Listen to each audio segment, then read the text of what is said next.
목사님 주일 2부에 올라오신 여러분 주님의 이름으로 환영하고 축복합니다. 우리 서로 인사하겠습니다. 더운데 한 주간 잘 지냈습니까? 더운데 한 주간 잘 지냈습니까? 네, 반갑습니다. 날씨가 갑자기 더워져서 많이 힘든 한 주간이었고 또 오늘 아침부터도 무척 햇살이 아주 뜨겁게 비추고 있습니다. 이번 주에 우리나라에 있던 일 가운데 19대 국회가 막을 내렸습니다. 그 기간은 다음 주일인 29일 날 19대 국회 임기가 마치지만 계획된 회의가 없기 때문에 국회는 이미 막을 내린 것과 마찬가지입니다. 어느 날 저녁에 뉴스를 보니까 18대 국회는 이러한 폭력이 난무한 국회였다. 그런데 이번 19대 국회는 막말과 고성이 오간 국회였다라고 정의를 아나운서가 드렸습니다. 또한 마지막 본회의까지 좋은 모습을 보이지 못했습니다. 회의 시간 30분이 지나서야 정족수가 채워지게 되었고 의장이 개회를 선언하게 되었습니다. 점심시간이 훨씬 지난 후에도 정족수가 채워지지 않아 회의를 늦게 시작하게 되었고 여기저기서 빵을 먹거나 사진을 찍거나 또 20대 국회에 되지 않았다고 자신이 빠졌다고 그까지 참여하지 않는 이러한 의원들도 많이 있었습니다. 이날 마지막 날 개의된 법안은 상정된 법안은 135개였는데 한 개를 빼놓고는 신속하게 얼마나 신속하게 했는지 134개의 법안이 통과가 되었습니다. 하지만 그 어떤 국회보다 법 통과가 43%에 그쳐서 식물국회라는 이러한 이름을 남기게 되었습니다. 이 세상에는 회의가 참 많이 있습니다. 국가와 사회의 회의, 직장과 교회에서의 회의, 그리고 학교와 그리고 가정에서의 회의가 있습니다. 그런데 회의가 얼마나 효과적인지는 알 수 없습니다. 도리어 그 회의 때문에 회의가 된 일이 많기 때문입니다. 회의 때문에 시간을 지체하기도 하고 회의로 인해 생각이 대립되기도 하고 원성을 높이기도 합니다. 그럼에도 불구하고 이 세상을 살아가는 우리들에게는 회의는 없어서는 안 될 불가결한 요소임을 우리가 인정할 수밖에 없습니다. 오늘 사도행전 15장은 사도행전의 한 중앙부에 위치해 있는 장입니다. 사도행전은 전체 28장으로 되어 있는데 14장이 중간이겠죠. 끝나는 시간이고 그 중간이겠죠. 그런데 이 예루살렘 회의가 이 한 장이 그 중앙에 위치해 있습니다. 헨첸이라고 하는 사람은 사도행전 주사기에서 말하기를 사도행전 15장은 사도행전의 중심부에 위치해 있을 뿐만 아니라 분수령이다 라고 말했습니다. 이는 과장이 아닙니다. 그도 그럴 것이 예루살렘 회의가 끝나고 난 후에 베드로라고 하는 이름이 드러나질 않습니다. 베드로라는 이름은 사라지고 바울이라고 하는 이름이 전적으로 부강하면서 바울의 시대가 도래합니다. 그리고 이전까지는 예루살렘을 중심으로 이제 사역이 집중되었지만 이제 예루살렘은 시야에서 멀어지고 사라지고 유럽과 그리고 로마가 시야에 들어오기 시작합니다. 이것이 바로 사도행전 15장의 위치와 역할이라고 할 수가 있습니다. 도대체 예루살렘 회의의 안건은 무엇이고 그리고 예루살렘 회의는 어떻게 진행되었으며 또한 예루살렘 회의는 어떻게 결의가 되었고 그 결의된 것을 교회들은 어떻게 지켜오게 되었는가 이 중요한 이 15장을 오늘 한 시간에 걸쳐서 말씀을 나누고자 합니다. 오늘 이 회의의 쟁점과 발단은 이렇습니다. 회의는 예루살렘에서 진행되었지만 회의의 발단은 시리아 안디옥에서 시작이 되었습니다. 바나바와 바울이 목회를 하고 있는 1차 선교행을 마치고 돌아와 있는 그곳에 이 유대로부터 사람들이 즉 예수님을 믿지만 모세의 율법을 따르는 바리새파 유대인 기독교인들이 그곳에 와서 이런 얘기를 합니다. 오늘 1절 이야기인데 예수 그리스도를 믿으려면 이방인들이 예수 그리스도를 믿으려면 모세의 율법을 지켜야 하고 할례를 행함으로써 구원을 받을 수 있다라고 하는 주장을 내세우게 됩니다. 그러자 이 생각이 다른 것을 알고 있던 바울과 바나바가 그들과 많은 논쟁을 하게 됩니다. 그래서 안디옥 교회에 문제가 생기게 되죠. 이것이 심각한 문제라고 받아들이고 안디옥 교회는 바나바와 바울 그리고 몇몇 지도자들을 예수님의 사도들이 있는 예루살렘 교회로 보내어서 이 문제를 해결할 것을 결의를 합니다. 그래서 그 지도자들을 보내게 된 것이죠. 사랑하는 여러분, 사실 할례라고 하는 것은 이방인이 유대인이 되기 위해서 받아야 되는 과정입니다. 그런데 유대인들이 지금 주장하는 바는 그것이 아니에요. 단순한 이방인이 유대인이 되는 과정이 아닌 예수 믿고 구원을 받는 중요한 필수 요건으로 할례를 두고 있다는 것이죠. 이게 큰 문제가 되는 것이죠. 자, 이렇게 해서 회의가 시작이 되었습니다. 이 회의는 예루살렘 교회 수천, 수만 명의 성도들이 모여서 한 회의가 아닙니다. 지도자들이, 그 자리에 필요한 사람들이 모여서 하는 회의였습니다. 오늘 6절부터 보면 많은 안건이 오간 것을 보게 됩니다. 많은 변론이 오갔습니다. 즉 발언권이 있는 사람들이 자기의 의견들을 내세웠다라고 하는 것이죠. 그러나 해결이 되지 않았습니다. 자유토론이 이루어졌던 것입니다. 여기서 깨달을 수 있는 것은 발언권이 있는 회원들에게 그리고 누구에게나 그 마음대로 발언할 수 있는 자기의 생각을 발언할 수 있는 이러한 자유 발언이 이루어졌다라고 하는 것이 특징 중에 하나라고 볼 수가 있습니다. 이에 베드로가 일어나 발언을 하게 되는데 이 발언의 내용을 누가는 몇 절에 걸쳐서 기록해주고 있습니다. 오늘 7절부터 좀 보시겠습니다. 오늘 15장 7절 성경을 좀 보시죠.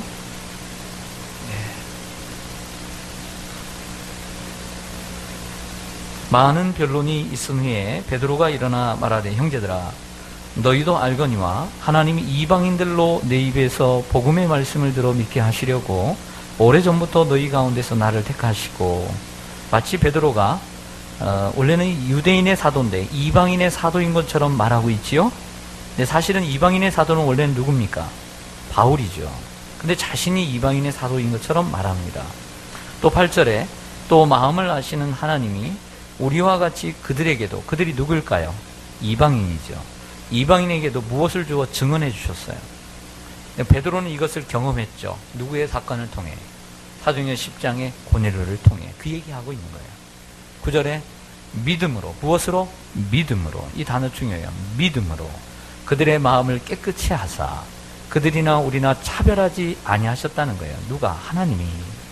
그런데 10절에 그런데 지금 너희가 어찌하여 하나님을 시험하여, 하나님의 뜻이 거기에 있지 않은데 하나님의 뜻을 어기고 하나님을 시험하여 우리 조상과 우리도 능히 매지 못하던 멍에가 뭐겠어요? 율법의 멍에죠. 할례죠. 제자들의 목에 두려냐. 이게 제자들은 이방인 기독교인들을 얘기합니다. 그러나 우리는 그들이 우리와 동일하게 주 예수의 무엇으로? 은혜로, 주 예수의 은혜로 무언받는 줄 믿노라. 네, 이것이 바로 베드로의 어떤 의견이었습니다. 저를 보시죠. 베드로의 의견, 제시는 자신을 이방인의 사도로 부르셨다. 그리고 그 근거는 바로 10장에 나오는 고넬료, 이방인 고넬료의 사건을 통해서 자신이 깨달았잖아요. 깨끗하지 못한 것을 내가 먹지 않겠습니다 라고 했지만 하나님께서 그를 부르셨잖아요. 그래서 가이사라로 가서 그곳에서 복음을 전하고 그들이 성령을 받은 것을 알았잖아요. 할례의 문제가 아니라 오직 믿음으로, 은혜로 구원받는 것을 확실하게 보고 믿었기 때문에 그것을 자신의 의견을 피력한 것입니다. 이 베드로의 발언은 사도 바울의 발언과 다르지 않습니다. 사도 바울은 이렇게 얘기합니다. 사람이 의롭게 되는 것은 율법의 행위로 말미암음이 아니요 오직 예수 그리스도를 믿음으로 말미암나니 라고 말하고 있습니다. 그러므로 어떤 행위로 구원받는 것이 아니라 믿음으로 받는다는 것을 이런 의견을 피력하는 것입니다. 자, 베드로의 발언이 이 기둥과 같은 일꾼인 베드로의 발언이 끝이 나자 청중이 조용했습니다. 이전에 여러 가지 의견들이 오갔으니까 그렇구나 라고 깨달았던 거죠. 그러자 안디옥 교회의 대표로 왔던 바나바와 바울이 일어나 하나님께서 자신에게 보여주신 일들을 이야기합니다. 그 내용은 생략되어 있고 다만 그렇게 했다는 것을 누가는 한 절을 통해서 이야기해주고 있습니다. 12절을 보시죠. 12절. 온 무리가 가만히 있어 바나바와 바울이 하나님께서 자기들로 말미암아 이방인 중에서 행하신 표적과 기사에 관하여 말하는 것을 듣더니, 그런데 여기서 주의해야 될 것은 2절을 보시면요, 바울과 바나바의 이름의 순서가 누가 먼저 되어 있습니까? 바울이 되어 있습니다. 근데 12절에 보면 바울과 바나바의 순서 가운데 누구의 이름이 앞에 와 있습니까? 바나바입니다. 저를 보시죠. 원래는 바나바가 사도행전의 앞에 섰습니다. 그런데 사도행전 13장을 계기로 사역의 무대가 이방 지역으로 가면서 바울과 바나바의 역량이 달라지면서 바울과 바나바가 됐습니다. 13장에서. 그리고 오늘 2절에서도 분명히 바울과 바나바라고 얘기를 해주고 있어요. 그런데 갑자기 누가는 12절에서 바울과 바나바의 이름을 바나바를 앞에 두고 있다는 것이죠. 그 이유는 간단합니다. 바울과 바나바라고 하는 이름의 순서를 둔 곳의 지역은 안디옥이에요. 이방 지역에서는 당연히 바울입니다. 그런데 12절에서의 이 말을 쓰고 있는 이 글을 기록하고 있는 그 시대의 배경은 예루살렘. 예루살렘에서 잘 알려진 사람은 바울일까요? 바나바일까요? 바나바예요. 일찍부터 바나바는 존경의 대상이 되었고 위로의 아들이었어요.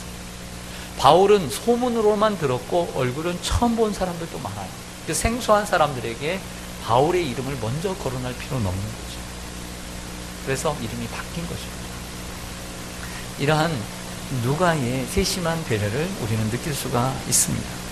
그리고 바나바와 바울의 발언은 앞에서 했던 베드로의 발언과 일치했고 베드로의 발언을 더욱 확고히 했으며 그 베드로의 발언에 힘을 실어줬다라고 말할 수가 있습니다. 이에 예루살렘 교회의 이 회의의 대표이자 그리고 최고의 의장인 야고보가 일어나 발언을 하게 됩니다. 이 야고보는 예수님의 제자인 요한의 형제 야고보가 아닙니다. 이미 12장에서 그는 헤롯에 의해서 칼에 못부림을 당했습니다. 여기에 야고보는 예수님의 동생 야고보입니다. 그리고 야고보서의 저자이기도 합니다. 예수님이 살아계실 때는 믿지 않았던 예수님의 동생들이 예수님의 십자가 부활의 사건 중에 예수님 믿게 되었어요. 그래서 성령을 함께 마가의 다락방에서 기다리고 거기서 함께 성령을 받았어요. 그러면서 시간이 흘러가면서 베드로와 같은 동등한 위치에서 두 기둥으로 예루살렘 교회를 이끌다가 현재 상황에서는 베드로보다도 더 위에 있는 그 영향력이 바로 야고보에게 있음을 알 수 있습니다. 그것은 오늘의 회의의 내용을 읽어보면 마치 야고보가 의장이고 그리고 야고보의 발언이 결정으로 끝나버려요. 그걸 통해서 야고보가 베드로보다 더 큰 권위를 가지고 있고 더 강력한 존재감을 가지고 있었음을 알 수가 있습니다. 우리 야고보의 발언을 한번 생각해 볼까요? 13절과 14절입니다. 말을 마침에 바나바와 바울이 말을 마침에 누가 야고보가 대답하여 이르되 형제들아 내 말을 들으라.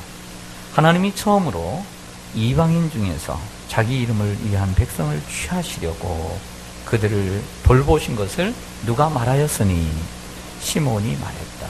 저를 보겠습니다. 여기에 시몬은 누굴까요? 성도 여러분, 시몬은 누굴까요?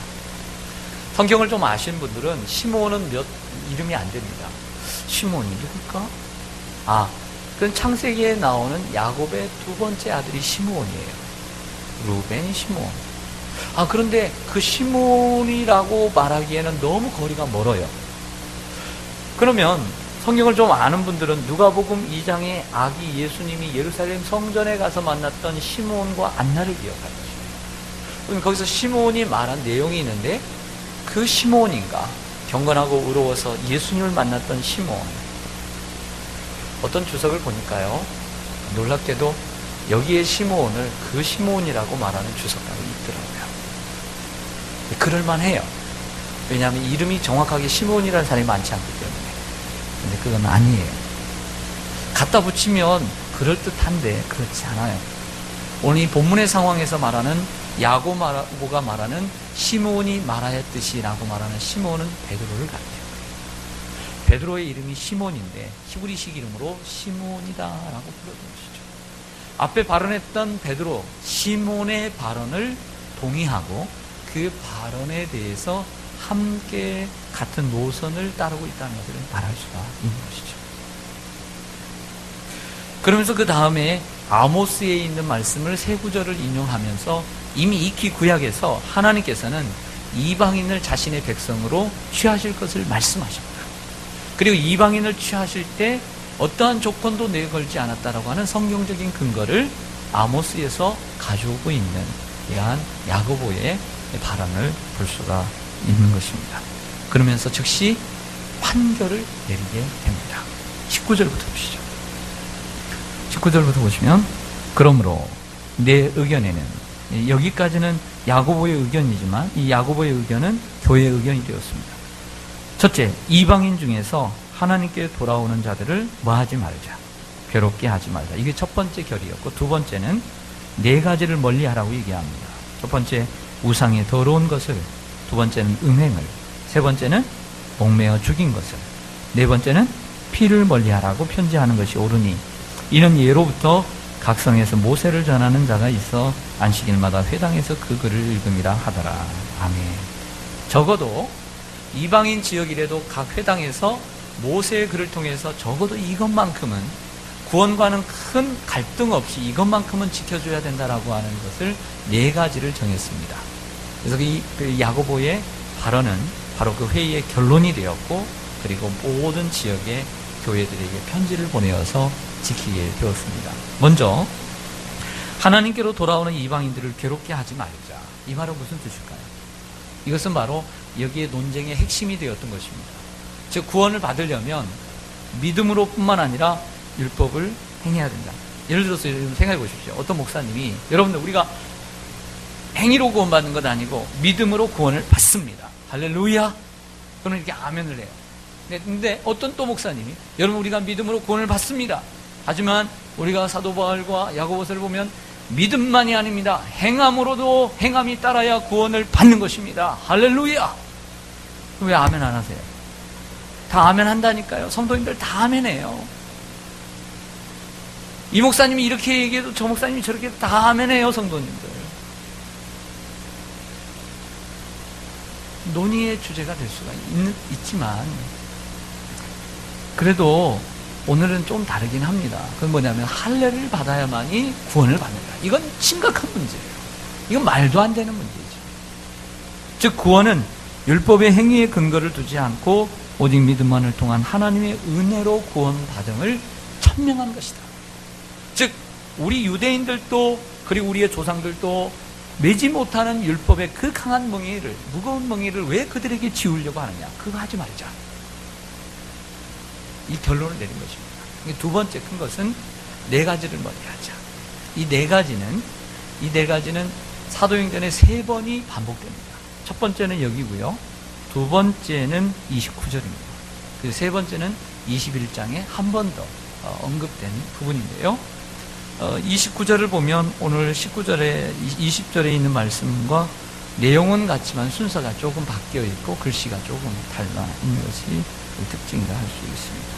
첫 번째는 우상의 더러운 것을 멀리하라 했습니다. 29절에 보면 우상의 더러운 것을 뭐라고 표현하죠? 그렇죠. 우상의 제물이라고 표현합니다. 당시 우상의 제물은 다 드려지고 난 다음에 시장으로 흘러갔어요. 그래서 사람들이 먹는 고기는 대부분 이교도들의 제단에 올라갔던 고기들인 것이죠. 그것만큼은 멀리하라 라고 말하는 것입니다. 이것은 그 고기 자체가 더럽다라고 하는 위생의 문제가 아니라 제사상에 올라간, 이방인의 제사상에 올라간 제의적인 문제로 취급을 했던 것이죠. 그래서 유대 기독교인들은 그 정도의 금지는 이방인들에게도 필요하다라고 생각했던 것입니다. 두 번째로는 음행을 멀리하라. 자, 음행을 멀리하라는 것은 혼접한 성생활을 멀리하라는 것입니다. 근데 여기는 또 다른 배경이 있습니다. 이교도들의 신전에서 행해지는 축제의 과정 가운데 하나는 바로 이러한 성행위가 있었어요. 남녀뿐만 아니라 거기에서 봉사하는 여인들이 있었고, 또 거기에는 남자와 남자가, 여자와 여자가 함께하는 이러한 성행위가 있었습니다. 그러므로 이러한 행위를 멀리하라는 것은 이교도들이 드리는 우상의 자리에, 숭배하는 자리에 가지 말라라고 하는 말과 같은 것입니다. 세 번째로 목매어 죽인 것을 멀리하라. 유대인들도 사실은 하나님께 희생을 드릴 때 짐승으로 드렸습니다. 짐승의 피를 통해서 우리의 죄를 사해 주셨기 때문입니다. 그러나 구약의 어떤 짐승들, 소나 양이나 염소나 목매어서 목을 졸라서 죽이는 적은 없었어요. 그렇죠? 그런데 이방인들은 당시에 자신의 신에게 드릴 때 목 졸라서 하는 목매어서 목을 달아서 죽여서 드렸다는 것이죠. 이것 또한 적어도 예수 그리스도를 믿는 사람이라고 한다면 이방인들, 즉 이교도들의 신전에 나아가 제사하는 행위를 하지 말라는 것과 연관되어 있는 것입니다. 네 번째로 피를 멀리하라고 했습니다. 피, 우리도 피를, 이방인 구약 성경도 피를 냈습니다. 그는 피를 뿌렸지 피를 마시지 않았어요. 근데 이교도들은 목매어 죽인 것을, 또 목졸라 죽인 것을, 또 거기에서 피를 마셨습니다. 먹고 마시는 이러한 관례가 있었던 것입니다. 그러므로 이 모든 네 가지는 모두 다 바로 이교도들이 드리는 제사, 그리고 그 우상 숭배와 연관이 있는 것이죠. 한마디로 이런 것입니다. 어떤 사람이 세상에 살다가 예수님을 믿었습니다. 교회를 나옵니다. 그런데 자꾸 교회도 다니면서 절에도 가고, 교회도 다니면서 점쟁이한테도 가고, 교회도 다니면서 길거리에 점도 치고, 그리고 다 믿지 않는다고 그곳에 가서 절을 드리고, 죽은 사람 앞에서 우상 앞에 절을 하고, 이래서는 안 된다는 거예요. 적어도 이것만큼은 하지 말아야 되는 거예요. 맞습니까? 안 맞습니까? 적어도 이것만큼은 하지 말아야 된다. 하나님 앞에 제1, 하나님 외에 다른 신을 섬기지 말고, 하늘이나 땅이나 땅 아래에 그 물속이라도 어떤 우상을 만들지도 말고 섬기지도 말아야 된다. 적어도 이것만큼은 하지 말아야 된다는 얘기예요.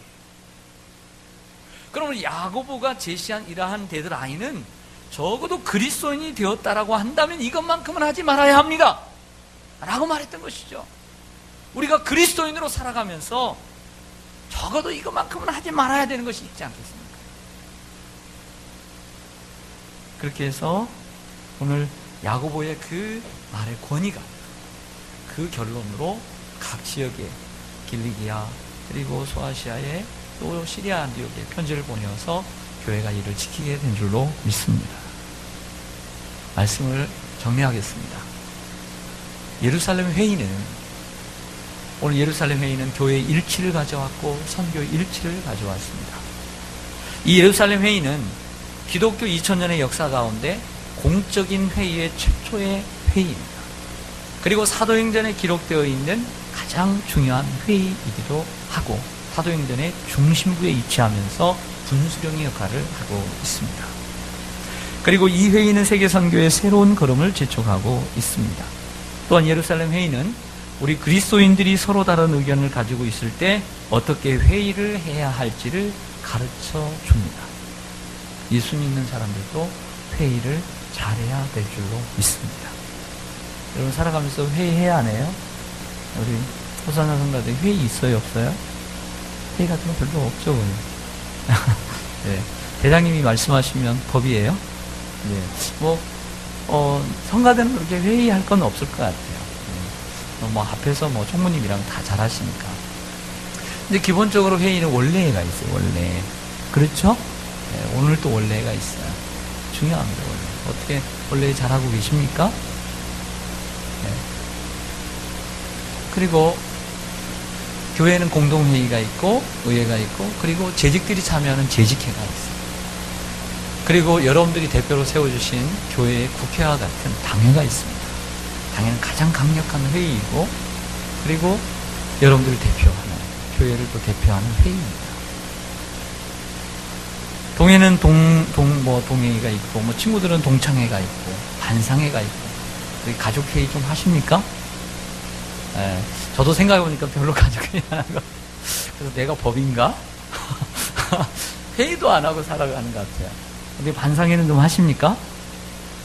그래서 저 이렇게 빌라도 살아봤는데, 8가정이 사는데, 반상회를 안 해요.